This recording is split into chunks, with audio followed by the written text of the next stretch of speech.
Shopify Masters is powered by Shopify, the easiest way to sell online, in person, and anywhere in between. To get an extended 30-day trial, visit shopify.com/masters. Well, you always go for the low-hanging fruit first. Those people don't need a lot of convincing. So marketing to them shouldn't be too expensive.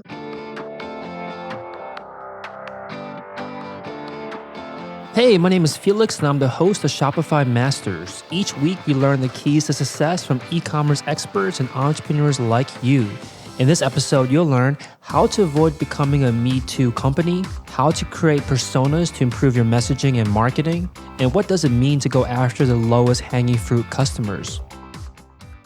Today, I'm joined by Monica and Mark from Veestro. Veestro provides gourmet, plant-based meals and juices delivered to your door, and was started in 2013 and based out of Los Angeles, California. Welcome, Monica and Mark.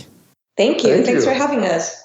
Yeah, excited to have the both of you on. So tell us a little bit more about this business and the product or the service that you run.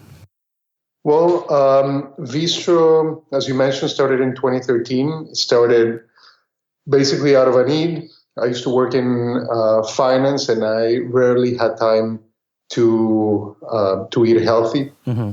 I usually would get home at 11 p.m. midnight, and I would, most restaurants were closed. Delivery wasn't an option, and so I ended up making really bad choices. I started looking for different options in the supermarket, and I couldn't find anything that I liked, that tasted good, and that had simple ingredients that I could actually read. So when I decided to get out of banking, I was trying to figure out what to do, and I thought I saw an opening. I thought this was a really good opportunity for young professionals. I started setting up the business, and while I was doing that, I was asking Monica, my sister, a lot of questions because she has a lot of background in marketing and sales, my background is finance and operations. So while talking to her, I realized that it wasn't just for young professionals. This would be great for anybody, pretty much. Herself, in her case, she was a mother of three. She was a stay-at-home mom at the moment, and she thought it was a great idea and a great opportunity for people like her, because she spent most of her day driving her kids around, preparing meals for them, but she rarely had time to prepare anything healthy for herself. So just like me, she was making a lot of very bad choices. Mm-hmm.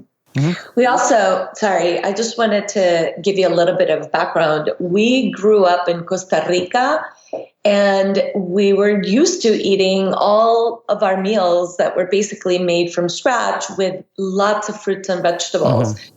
And when Mark was, talking to me about this idea he had, I loved it. It felt like it was the right time. And ultimately, we decided that it would be great to be able to give people delicious food that felt like it was made at home, but it was already conveniently prepared. So, that was one of the reasons why we worked, we've been working really hard to make sure that our meals feel like they were cooked at home. Mm-hmm. Now, what did the both of you see in the marketplace? I think, Mark, you had mentioned that you recognized that it was a good opportunity. Then you brought it to Monica, and she recognized it was a good opportunity as well. Did you see anything in the marketplace or hear anything from friends and family that made you feel like this was the service or the business that you wanted to get into? Well, I did some research before starting the business. Went to different supermarkets, went online. At that time, there weren't that many companies delivering online, e-commerce companies delivering food online. Mm-hmm. So our options were very limited. The supermarket, there were some healthy options in the frozen food aisle, but in order to be in the supermarket, they're full of preservatives. And I was looking for something cleaner, something more in line to what I grew up eating we grew up eating back in Costa Rica. Mm-hmm. We also, it's always great to ask people, is this how does this sound? Does this sound like something you would want to buy? And we did a lot of that. We did a lot of asking questions to people that we knew in LA and people that we knew in New York, and we both went to college in Texas, so people we knew in Texas. We just we knew, like, in our gut, I think we both knew that this type of service was something that everybody would be like, oh my God, this is such a great idea. We just wanted to hear it from other people, if you will. So we did a lot of that. Now, there's lots of competition out there for not exactly what you guys are doing. I want to get into that in a second, but lots of competition recently about these kind of handcrafted meals delivered straight to your door. But your differentiator, it seems to be, at least, is that all plant-based. Was that, or at least heavily plant-based, was that a differentiator that you established from the start? Yes. We were trying to figure out how we could make this different, number one, and number two, how could we provide the healthiest possible meals that we could come up with. At that time, we both read a bunch of different books about healthy eating, including one called the China Study. I don't know if you're familiar with it. And we were convinced it had a lot of very compelling evidence on why plant-based is the way to go. And we were already on our way to becoming plant-based. So we decided that if we're going to do this healthy, we might as well just do it fully plant-based. Yeah, I think a concern that lots of entrepreneurs have when they are trying to figure out what's their differentiator, what industry they should be in, is that there's this fear of niching down, right? Getting too small, getting too different, not too different, but differentiating too small, where you aren't serving as great of an audience anymore. So a lot of people tend to go much larger, try to go super broad, and it ends up, not working out as well, because then you're not different than what's out there. Did you ever have that fear of, like, if we go plant-based, or we push this kind of differentiation of focusing on plant-based meals, that you could run into an issue where the market wasn't as big as if you had gone more broadly? Yes, that is actually something that we dealt with very early on in our business. Mark and I were very convinced, like, we were set on the fact that this was going to be not a fad, but a big trend, just because there were so many things going on in the marketplace. For one, the environment is really at risk, and we have to find different ways to find more sustainable sources of food. Mm-hmm. And that's been going on for a long time. But we did hear from so many naysayers who were like, oh, you guys are in a micro niche, not even a little niche, but a micro niche. So what we've been working on really hard since the beginning is this. Our experience when we started transitioning into a plant-based diet with the vegan community was very interesting, because you would find we found a lot of vegans who were very exclusive and a little bit militant, if you will, who, back then, this is 4 years ago, things have changed a lot. Back then, if you're wearing, leather shoes, you're just not a vegan, and that kind of a thing. And what we wanted to do was we wanted to encourage everybody to eat more plants. Our goal is not exactly to make everybody on the planet vegan, but our goal is to encourage people to eat more plants, to add more plants to their diet, because it's better for your health, it's better for the environment, it's better for the animals. There's really nothing bad about eating more plants, adding more plants to your diet. And what we have found is that sort of marketing spin that we've given our business since the beginning has served us incredibly well, especially as the market has, as the plant-based movement has become a lot more mainstream. Mm-hmm. We have stayed at the forefront of this movement, where we're very inclusive. We want everybody to eat more plants, even if you only eat, plants once a day or twice a week. It doesn't matter. anything that you do is better for you and for the environment. So that's how we've been really differentiating ourselves. The other thing I wanted to bring up really quickly that was a big differentiator for us early on was when we started the business, the whole meal kit delivery where you get ingredients delivered to your home was starting to become all the rage. And for us, it sort of defeated the purpose. First of all, we didn't want to be a Me Too, but it really defeats the purpose because you're getting ingredients delivered. That's great. You didn't have to go to the market, but you still have to chop it. You have to prep it. You have to cook it, and then you have to clean up afterwards. So it's a wonderful experience, but when you're looking for a solution, that's not necessarily what those meal kits provide. So that's been a very big differentiator factor for us as well. We're a solution. Our meals are fully prepared. You just take them out of the freezer and you can heat and eat and love. So it's not just about for a lot of meal kits are focused on, like you're saying, the activity of cooking. This is for people that don't have the time to cook already. So why add more of a problem to their lives? Actually add a solution by having something ready for them already. Now, you mentioned that there are you're marketing to, of course, people that are interested in plant-based meals, but there are, I guess, different levels of passion, right? Like you mentioned before how there's kind of the quote-unquote militant vegans that are very serious about every aspect of their lifestyle to make sure that it's, doesn't have any impact on animals. And then there are people that, that maybe practice meatless Mondays only once a week, like you're saying, will abstain from eating meat. Now, do you have to market to these two groups differently because there's such a wide range of passion or maybe even reason for them to want to eat plant-based meals?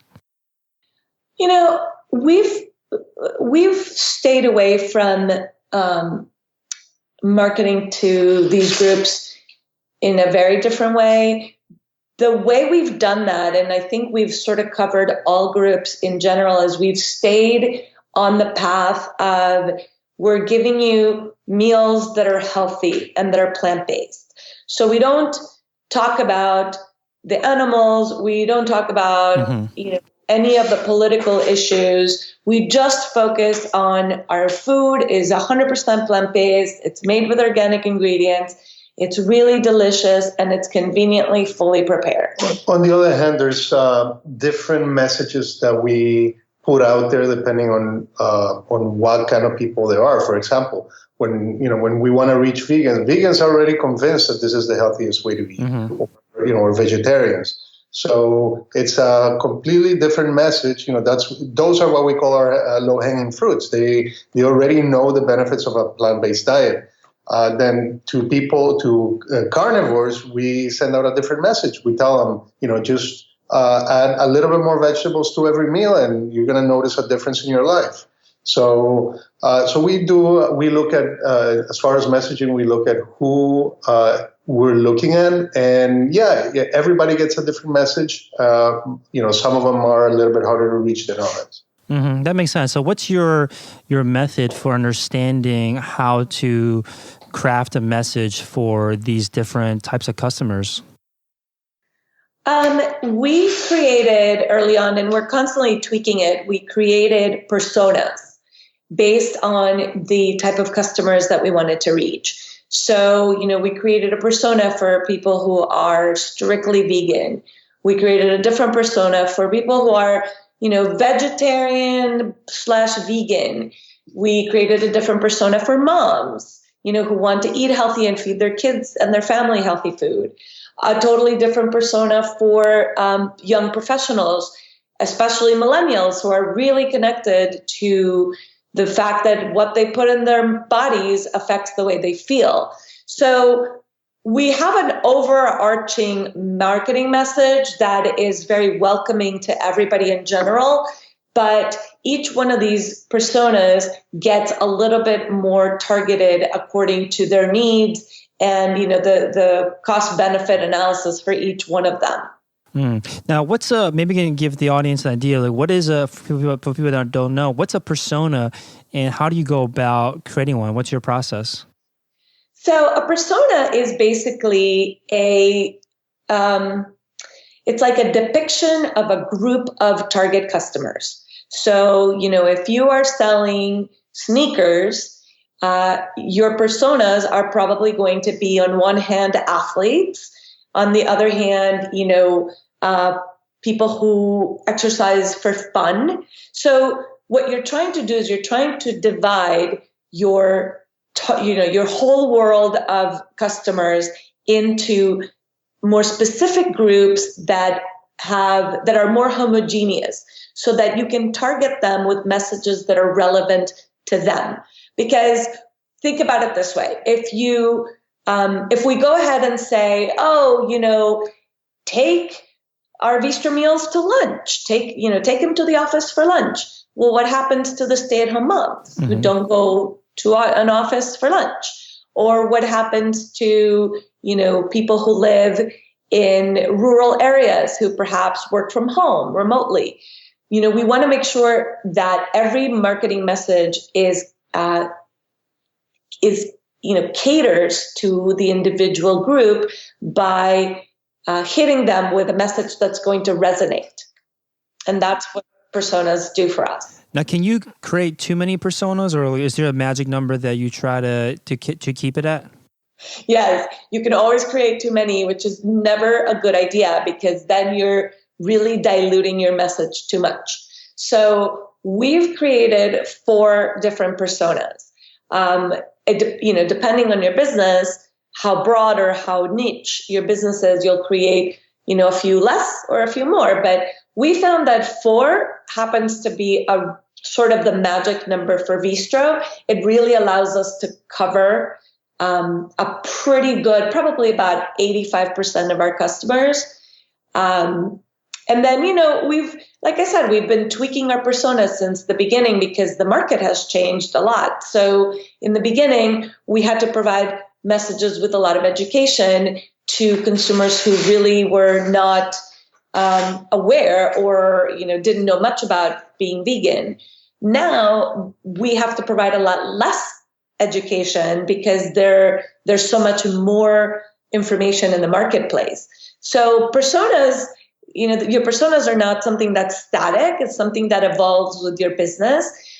We actually are considering adding one more persona, just because we have found that we have a lot of customers who are purchasing meals for their elderly parents.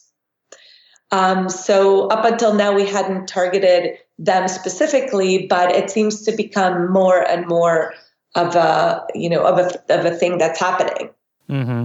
Now, how did the both of you, or how does the company make sure to stay in touch with the personas? Well, so far, the best way we have found that is I run customer service, and I will get on the phone and answer phone calls. I'm on email. I answer emails. One of us needs to keep their finger on the pulse of what our customers are doing, what are they asking for, what are their issues, what's happening. So I do a lot of I do a lot of customer service. It's the best way to find out, what's happening. What are they liking? What are they not liking? And it's also good because of the way the business is set up. Monica talks directly to the customers.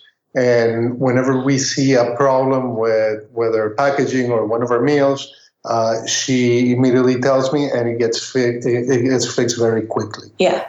Yeah, customer service, it tends to be, in all the successful entrepreneurs I've spoken to, customer service tends to be the last thing that they want to give up because, like you're saying, it's the best way, sometimes the only way to have your finger on the pulse of your customers in the industry. So I think that makes a lot of sense, that that's the best way for you guys to understand your personas and see how they evolve. Now, one thing, Monica, you mentioned was that the marketplace has become much more educated now about plant-based meals, plant-based diets. Now, how does that change your marketing when your marketplace becomes more educated on the benefits, on the possible options, on basically everything that you had to spend so much time in the early days teaching them about? Now that they know about it, how does that change your marketing? It actually makes it a lot easier. Having to educate your customer is really expensive because you have to touch your customers many more times than you would with something that they're already familiar with. So we find that as the marketplace becomes more flooded with information about plant-based eating, our marketing has changed and it has become a lot more specific with what our product is. So we're no longer needing to teach people the benefits of a plant-based diet. Now we get to talk about how our product fits into their lifestyle, how Veestro meals fit into their everyday life. And it's a lot more fun because now we get to really highlight how delicious our food is. We get to highlight our customer reviews. We get to talk about the convenience of having our food already prepared. And the other thing that I meant to talk about a little earlier, our food is made fresh, but it's delivered frozen. And the reason we did that is also, again, for convenience, because when you have fresh ingredients in your refrigerator, it's like you have all this pressure you have to use them or they're going to go bad. And when they go bad, you have to throw them away. And there's nothing worse than throwing away good food, especially good food that you paid a lot of money for. So we found that by providing our meals frozen, it allows you to not feel that pressure. So you can come home and say, oh, I don't really feel like cooking today. Oh, I have great Veestro meals in the freezer. But you can also come home and say, you know what? I want to cook today. And you don't have to worry about eating Veestro meals right away. I like that. So when you have this persona written out, you have a good understanding of your customers on a day-to-day basis. How do you actually use this persona? Well, we use our personas when we send out emails. We segment our lists based on personas, and we deliver messages that are specific to who they are. We don't do it all the time because there are certain messages that are pretty, wide and widely accepted, and they fit everybody in general. Like when we have a promotion, those fit everybody. But when, sometimes we have different content messaging that is more appropriate for one persona than others. For us, it's important to be relevant, to stay engaged with our customers. And in order to stay engaged with them, we need to provide them information that is important to them and that is relevant to their life. And so we use it a lot with emails, like I said. We use it a lot in our advertising, in our Facebook targeting. When we do ads for different publications, we highlight different things. Like if we put an ad in Veg News, then we don't need to talk about the fact that our food is plant-based. We talk about the convenience and the deliciousness of it. When we put an ad in a different magazine that's perhaps a little bit more mainstream, we do have to talk about how our food is plant-based. So we use our personas to inform all of our marketing on a daily basis and to target consumers more specifically and efficiently. Now, did you always start with these personas? Because right now you have 4 personas, and just hearing you talk about how you differentiate the marketing and the emails and the ads. 4 personas means essentially 4 times the work, right? How did you start? Did you start with 4, or did you build up from just having 1? We did not start with 4, and it took us a while to get to the personas.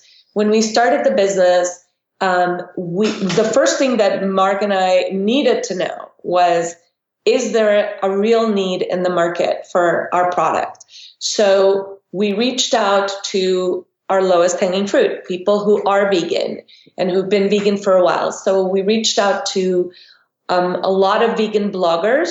We sent them sample packs and we spoke with them, and we wanted to hear what they had to say. These are people who live, at the time, who lived a plant-based life. And we wanted to know if this was something that they found useful, that they cared about, that they didn't. We needed to know. The response was overwhelmingly positive, which was amazing because as they started writing about our service, it provided us with, we started growing. It provided us with growth that we wouldn't have known how to get. So in our first couple of years, we grew really in a very organic, no pun intended, of course, in a very organic way, in a very guerrilla way. We didn't have any money to spend on marketing, or really like any significant money to spend. Monica mentioned before how 4 is the right number because you don't want to get your message diluted. When we started, we couldn't do 4 because our resources, we didn't have enough resources to be able to invest enough in each one of the personas. So initially for us, it was very simple. It was, people that already know the benefits of a plant-based diet and the people that don't. And as the company kept growing and our resources started growing, then we were able to hone in on exactly who our customers were, and we were able to develop those 4. So basically, I think what you're getting at too is that when you're first starting out, you should go after the customers that are already convinced that they need a solution. Well, first they're convinced that they have a problem, and they're convinced that they need a solution for it first. Is that right? Well, you always go for the low-hanging fruit first. Those people don't need a lot of convincing. So marketing to them shouldn't be too expensive. Mm-hmm. And it also gives you momentum. Mm-hmm. And then the rest of them, as Monica said, you have to educate them. You have to give them a lot more information. You have to hit them a few times through different channels. So those are a little more expensive. So definitely, when you're starting out a business, look for the low-hanging fruit first. Yeah, and definitely spend time reaching them, because once you have some momentum going with your perfect customers, these are the people who know your product, who are totally on board, then you can start spending some time and money on the people who you need to educate, or the people who you would like to buy your product. Now, once you won over the lowest hanging fruit customers, in your case, the vegans that already were convinced, that already knew about this particular problem and your solution for it, does their support help you get access to, I guess, the next level, the next easiest customers to go after? How do you use their support early on to kind of, I guess, leap into the next group? Yeah, our original customers were our biggest fans and our biggest ambassadors. So, once they found us and they loved us, they talked. They all talked about it. They talked within their communities, but they also talked to their friends and family who they've been trying to convince to go vegan for years and years. But now here's an easy way to do it. Mm-hmm. So, they were really our biggest referral source. I mean, for the first couple of years, we grew mainly on referrals. Also, people in this type of market, they're very vocal about their experiences. And when they find something they like to, talk about it, recommend it to other people. And that's what happened with us. They started writing tons of reviews, very positive reviews on our website. So that helped us a lot, because when people that are not plant-based, or they're not vegan, or they're not vegetarian, visit our website, they can read through hundreds and actually thousands of reviews and see what people think about our meals. And nowadays, nobody buys anything unless that it's well reviewed. Mm-hmm. Makes sense. Now, I think in my opinion, food-based businesses are among the hardest to run and probably the hardest to get started, because you have perishable inventory, right? You can't just sit on it and hopefully sell it over a span of a year. You can't let food sit around for that long. Now, when you were first starting out, how did you manage this issue where the inventory was perishable and you needed essentially customers as soon as possible to buy? Well, we in the beginning, we would manage it the same way that we're doing it right now. We work on basically just in time. So we work on a week's worth of inventory, which means that whatever we're cooking this week is going to be shipped out next week. And now it's a lot easier because now we can forecast. But when we first started, it was basically we were just grabbing orders as they came in. And we were working kind of like a restaurant. This is also a giant testament to Mark's genius. And, I would say this behind his back. I say it to his face. I'm just blown away at his ability to forecast and purchase inventory. I mean, when I tell you, like, we don't have any waste. Also, our chef is pretty amazing. So he makes vegetable broth out of like the parts of the vegetables that we don't use in the meals. Like, he's really incredibly resourceful. So we work hard to be a sustainable business. But it's hard. You're right. The food businesses are very hard to set up. Logistics are very intense. And there's a lot of moving parts. Mm-hmm. And when we talk about forecasting, it's not just forecasting food. It's forecasting all sorts of supplies that are needed in order to get that food into our customers' homes. In the 3.5, almost 4 years that we've been in business, we've never been short of anything. And that's thanks to the systems that we put in place since day one. So managing all of this at the beginning, you found no difference between what it was like at the beginning compared to when you had to scale it up to, many, many more customers? Well, of course there are a lot of differences. But the system was set up in the beginning, and all we had to do is we had to adapt it as volume kept growing. We used to, and actually ended up working in our favor. We used to work out of a very, very small facility with very limited space. So, when we first started the business, we didn't get that many orders each week. So whenever I bought inventory, we could have, for example, when it comes to packaging inventory, I could have a month worth of inventory back then. But we kept growing, and then it got to the point where, I was buying boxes and I was buying trays and insulation pretty much every week, which is very nerve-wracking because you don't know if everything's going to arrive on time. And it's not a good way of managing a business, but it was what we could do because we outgrew our facility very quickly. Mm-hmm. Now last year we moved to a much larger facility, so we have plenty of space. So now we work on about 2 months worth of inventory when it comes to packaging, but when it comes to food, because it's perishable, we still work on a week's worth. Mm. The other benefit we had that you forgot to talk about.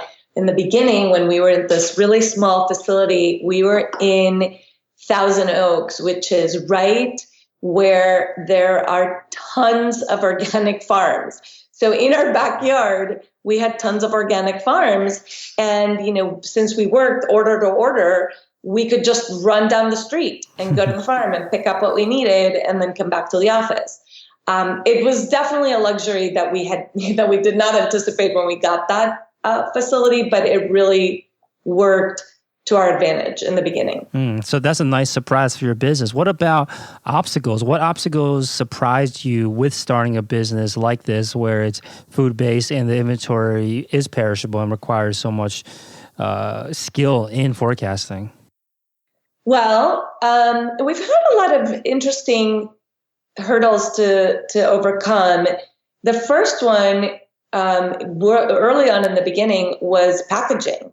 So we had to figure out how to ship a box full of food with dry ice straight to the customer's door and get it there in enough time so that the food would arrive frozen. And that was actually fine because Mark had done all these tests on the packaging and it all worked out great, except we had to use a shipper, and now we're depending on a third party to deliver our packages.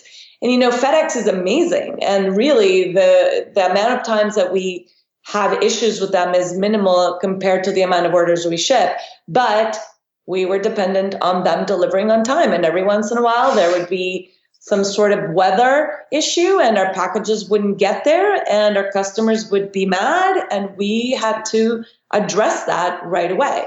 Another obstacle that we had was in terms of the actual packaging. We used to use plastic trays, and every time we shipped, sometimes because of the temperature of the dry ice inside the package, the plastic trays would become very brittle, and in some cases they would shatter while they were in transit. So it took us some time. We looked around, we talked to many different suppliers, and we finally found trays that are made out of carton, which ended up working better for us because they are fully compostable. And of course, they don't shatter while in transit. They do have their weaknesses, but overall, it's worked much better, and it portrays a better image of the company, an image that we are trying to portray to our clients, which is we are an eco-friendly company. Yeah.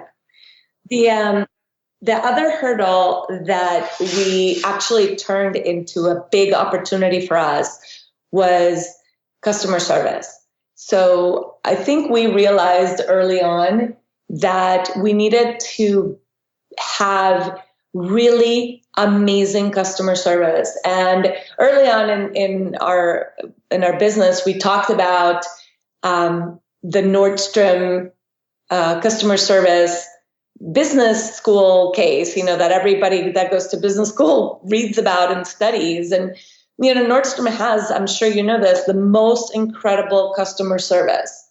And we decided early on that, we had issues here and there, and the packaging would shatter and the packages wouldn't get delivered. But the way that we resolved the issues was much more important than the actual problem.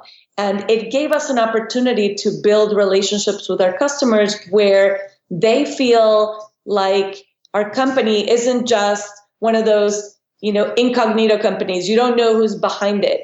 There's people behind our company. There's people who care. That's why we have our faces on the website, because we want to make sure that your experience with our company is excellent.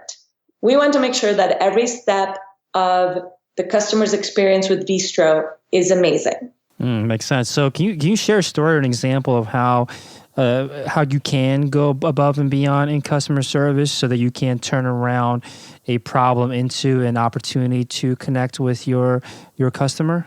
Yeah, absolutely. And this happens all the time.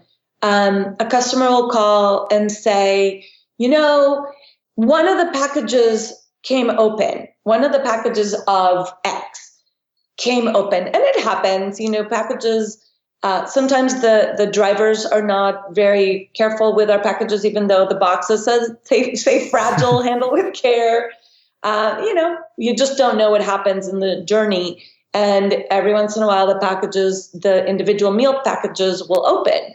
So we always give customers a credit that is above and beyond the price that they paid. So we want to compensate them for not only the meal that was open, but also for the inconvenience of having to, throw it away, or having to deal with that, having to call, having to email.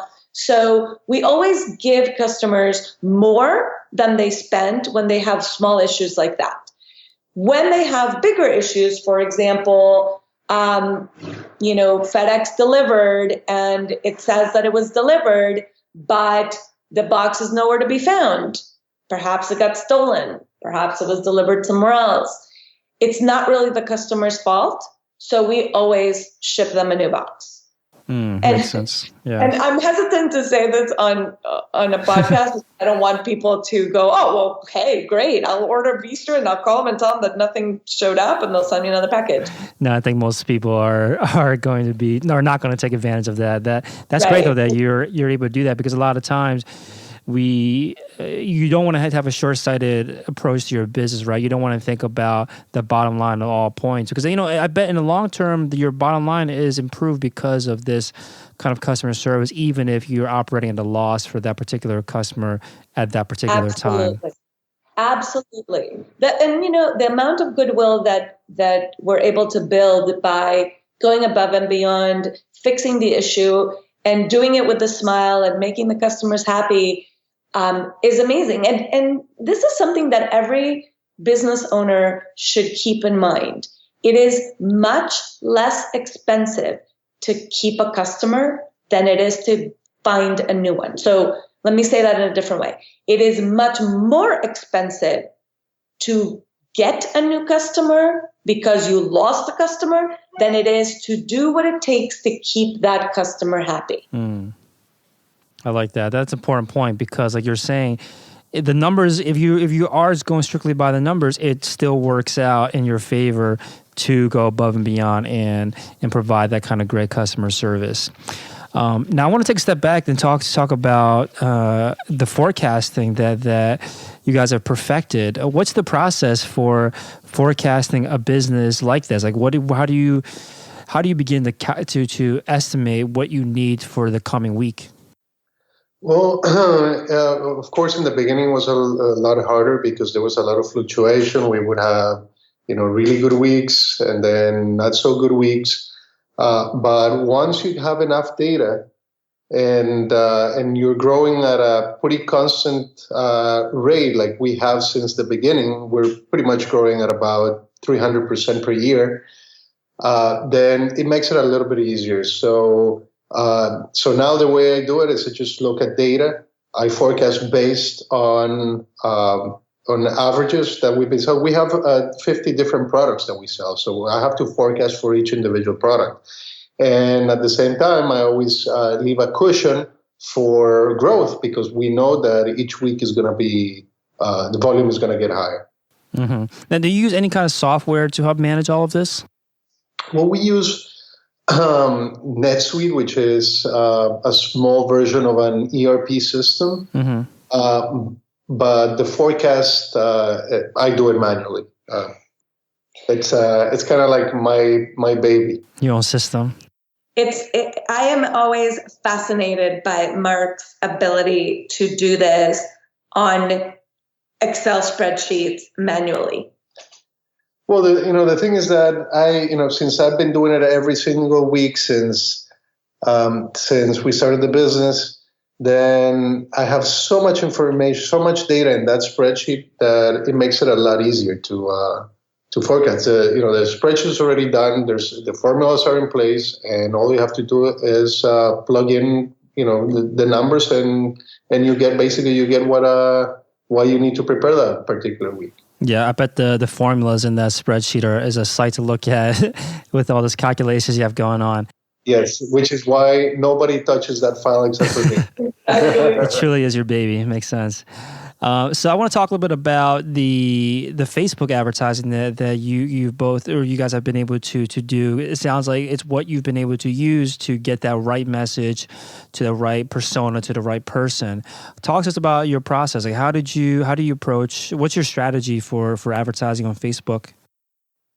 So Facebook has been really incredible because we've been able to hone in on audiences that are very, very close to our personas, and then therefore deliver messages that are very on target to them. Also, Facebook is an incredible tool for businesses because it allows you to reach a lot of people on not a lot of money. So we're very, very efficient with our Facebook advertising. We're constantly testing new audiences and messages to the audiences. We turn ads on and off very quickly. We're very data driven, and everything in our business has to be ROI positive. So the return on investment that we get on every penny that we spend has to be positive. If it's not, that gets turned off, and something else that is positive gets turned back on. How do you decide what should go into each ad when you are testing it out?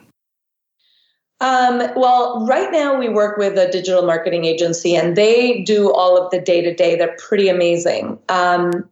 When we didn't have them and we were doing it ourselves, the strategy was to break up the audiences in a way that would basically, the audience would tell us what their interests were. And so we would do the messaging that would appeal to them. So for example, when we talk to vegans when we talk to vegans who like to garden, for example, I'm just, picking a random audience. We talk to them about the quality of our ingredients. When we talk to moms who have kids under the age of 5, we talk to them about the convenience of having their own lunches on the go. So we're able to test the messaging very quickly. We can spend a few $100s testing it. And if we get positive results, we put more money behind it. So it really allows us to have, and the thing about Facebook messaging is that it's super easy because the message goes in the text. So you can have an image that you use for 25 different messages. The image is the same. It's beautiful shots of food, but the actual message will say different things. For example, in the first scenario where we talk to vegans who like to garden because they care about the ingredients, we show them this beautiful food and we say, and the message will say something like, made with the best organic ingredients, locally sourced, because they care about that. Does that make sense? Yeah, it does. So when you work with the digital agency now that runs your Facebook ads, what is it like? How do you interact with them on a daily basis? We actually interact with them on a weekly basis now, but we've been working with them for about a year. When we first started working with them, we had a lot of very long strategy meetings. So we would sit down. It was very important to us that they not only buy into the concept, buy into the product. We sent them food a bunch of times, but we wanted them to be able to use the same voice that we use in all of our marketing. And our brand voice is very upbeat, is very friendly. It's very light, and it's very approachable. So in the beginning, we literally, they sent us a spreadsheet with all the messaging that they were recommending based on the audiences, and we went through it and said, this sounds good, this needs tweaking, this is a no, this is a yes, we don't like this audience, let's go in this direction. So we did a lot of tweaking up front. Now they are, they got the whole thing down. So now what we work on is every week we talk about results. What's working, what's not working, where do we need to put more money, where do we need to shut down ads, which audiences are not responding very well. Let's test some different messages for them, or let's not, message that audience for a while. So it's a lot more tweaking and a lot more optimizing than it was in the beginning. Mm-hmm. Makes sense. Can you give us an idea of how successful the business is today? How much has it grown since the beginning? So, as I mentioned before, we've been growing about 300% per year. Last year, revenues were $3 million. This year, we're expecting somewhere between 5.5 to 6.5 million. That's beautiful. So what do you guys have planned for the remainder of this year? What are some goals that you want Veestro to hit in the next year? So one of probably the most exciting goals, I think, or the most exciting for me, is that we are launching a corporate program. And our corporate program is very cool because what we're doing is we want to bring healthy food into corporations, into businesses. So we would come in and we would put a Veestro branded freezer and keep it stocked with Veestro meals. So the employees can have healthy, delicious, plant-based lunches. They don't have to leave. They're getting good food for good focus, for good brain power. So that's very exciting. We have seen a very nice trend in the corporate world where companies are much more concerned with employees' wellness. Mm-hmm. And the last piece of the puzzle is the food. And it's the hardest piece of the puzzle, because if you pay for the employees to go to restaurants, if you give them, lunch allowances, they're going to choose what's convenient, what's close, or what they want. And it's not necessarily healthy. Mm-hmm. And if you buy produce, they're not going to necessarily take the time to make it. Mm. So what do? A lot of companies give them snacks, but snacks don't really give them the right kind of brain power, because when you have sugary snacks, you get these big spikes in your glycemic levels, and then you get these big drops. That's why people are needing their coffee, at 10 a.m. and then they're needing their coffee again at 3 p.m. and another coffee at 4:30 to get through the afternoon. So our meals are very, very reasonably priced. And this program, I believe, is really going to put us into a different market, because we'll be able to provide these companies with their last mile, the food. For sure. I think that's a great idea. The way you describe it makes a lot of sense. And I think businesses will jump on this idea of feeding their employees healthy food. So Veestro.com, again, is the website, is the store. It's Veestro.com.